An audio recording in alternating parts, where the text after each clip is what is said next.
അന്യം നിന്നുപോയ നാടൻ വിനോദമായ പകിടകളിയെ ഇപ്പോഴും കൈവിടാതെ സജീവമായി നിലനിർത്തുകയാണ് പഴയ Kochara Navodaya arts and sports club. പഴയ തലമുറയുടെ ഇഷ്ടവിനോദത്തെ നിലനിർത്താനും പുതിയ തലമുറയിലേക്ക് പകർന്നു നൽകാനും ലക്ഷ്യമിട്ടാണ് ക്ലബിന്റെ നേതൃത്വത്തിൽ ഒരുപറ്റം കായിക പ്രേമികൾ പകിടകളിക്ക് ആവേശവേദിയൊരുക്കുന്നത്. പകിടകളി എന്ന വിനോദം പൗരാണിക കാലം മുതൽ ഭാരതത്തിൽ പ്രചാരമുണ്ടായിരുന്നു. 2 പകിടകൾ കൈവെള്ളിയിൽ ചേർത്ത് വെച്ചുരുട്ടി കളിക്കളത്തിലേക്ക് കറക്കിയിടുന്നു. പകിട വീഴുന്ന അനുസരിച്ച് കളങ്ങളിൽ കരുക്കൾ നീക്കി അടയാളപ്പെടുത്തിക്കൊണ്ടിരിക്കും. കേരളത്തിൽ തന്നെ അപൂർവമായ പകിടകളിക്ക് പ്രത്യേക ടൂർണമെന്റ് നടത്തിയാണ് പഴയ കൊച്ചറ നവോദയ ക്ലബ്ബ് ആവേശക്കളം ഒരുക്കുന്നത്.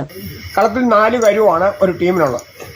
അതൊക്കെ ആദ്യം തന്നെ ആ കരുക്കൾ കളത്തിൽ കയറണമെങ്കിൽ കളിക്കുമ്പോൾ ഈ കണ്ണ് എന്ന് പറയുന്ന ഒന്ന് കിട്ടിയാൽ 1 കരു കയറും, 2 കിട്ടിയാൽ 2 കരു കയറും. അങ്ങനെ 4 കരു കയറുവാൻ 4 കണ്ണ് അത്യാവശ്യമാണ്.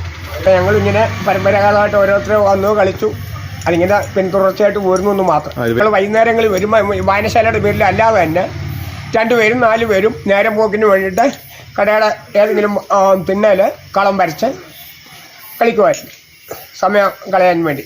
ഓണത്തോടനുബന്ധിച്ച് സംഘടിപ്പിച്ചു വരുന്ന മത്സരത്തിൽ കളിക്കാരനും കരുനീക്കാനുള്ള സഹായിയും ഉൾപ്പെടുന്ന 32 ടീമുകളാണുള്ളത്. വൈകിട്ട് 6 മണി മുതലാണ് മത്സരങ്ങൾ നടന്നുവരുന്നത്. മുമ്പ് 2 പ്രദേശങ്ങൾ തമ്മിലുള്ള പകിടകളി മത്സരം നടത്തി വന്നിരുന്നു.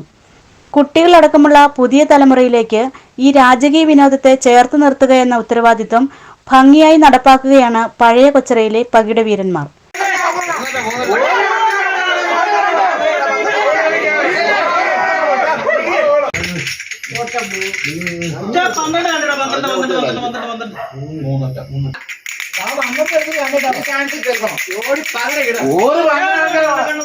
News bureau, Anakkara.